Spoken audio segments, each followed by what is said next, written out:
کے لیے اللہ تعالیٰ انعامات نازل کرتا ہے۔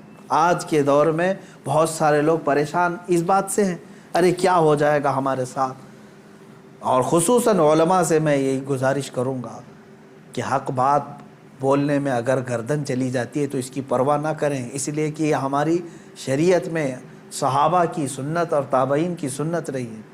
مجھے ایک بات یاد آتی ہے، سیدنا امام احمد بن حنبل رضی اللہ تعالیٰ عنہ مشہور امام ہیں، تقریباً ہمارے اماموں میں سے جو سب سے زیادہ تکلیف اٹھانے والے، مشقت اٹھانے والے امام وہ امام احمد بن حنبل ہیں۔ اللہ تبارک و تعالیٰ ان کی تربت پر ہزاروں رحمتیں نازل کرے۔ کبھی امام احمد بن حنبل کو پڑھ لینا، آنکھیں بھیگ جائیں گی۔ اپنے زمانے کی سختیاں انہوں نے برداشت کی ہیں، وقت کے ظالم خلفاء کے خلاف کھڑے ہوئے ہیں۔ خلیفہ بنتے تھے، کچھ لوگ سیاست میں آتے تھے اور اپنی طاقت کے زور پر چاہتے تھے کہ ہمارا ہی حکم نافذ ہو، شریعت نہیں، قرآن نہیں۔ بہت سارے نفس پرست اس طرح کے بادشاہ آئے، بہت سارے لوگ ایسے آئے ہر زمانے میں۔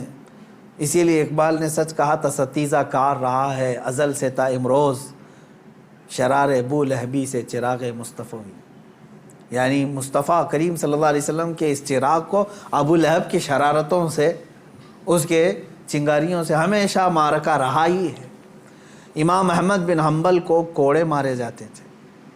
کوڑا جو ہے چمڑے کا ایک بیلٹ ہوتا تھا، کافی موٹا، اور ننگی پیٹ کر کے جب مارا جاتا تھا۔ آج کے زمانے میں اگر مارا جائے تو میں سمجھتا ہوں چمڑی اس سے لگ کر کیا جائے گی۔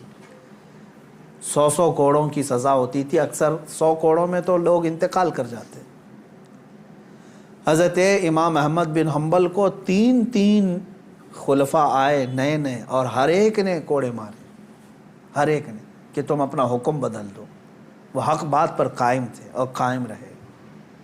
امام احمد بن حنبل ایک جگہ گزر رہے تھے، اس وقت کا ایک مشہور ڈاکو تھا، چور تھا، اور وہ قریب میں آیا امام احمد بن حنبل سے جو بات کہہ رہا تھا آج ہم سب کے لیے عبرت ہے۔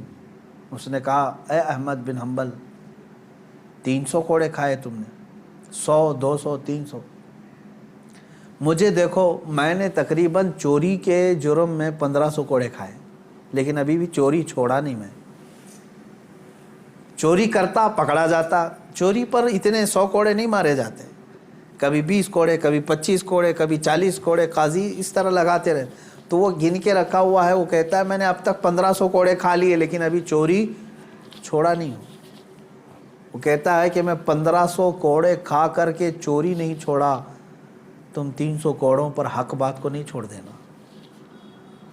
100 کوڑے کھا کر کے استقامت اور حق بات سے تم ہٹ نہیں جانا۔ امام احمد بن حنبل رضی اللہ تعالیٰ عنہ اس بات سے بہت متاثر ہوئے، اور انہوں نے اس کو بیان فرمایا کہ اس کے ایک جملے نے مجھے اور بڑا حوصلہ دے دیا۔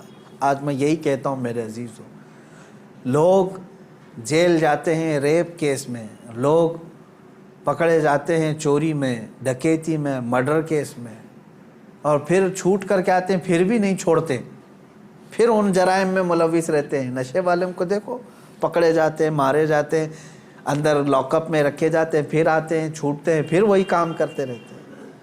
میں علماء سے اور اہل حق سے یہی کہوں گا کہ جب جرائم پیشہ لوگ سزا پا کر کے بھی اپنے جرائم سے نہیں ہٹ پاتے، تو تمہیں تو آج حق بولنے پر اب تک کوئی سزا تو نہیں ملی۔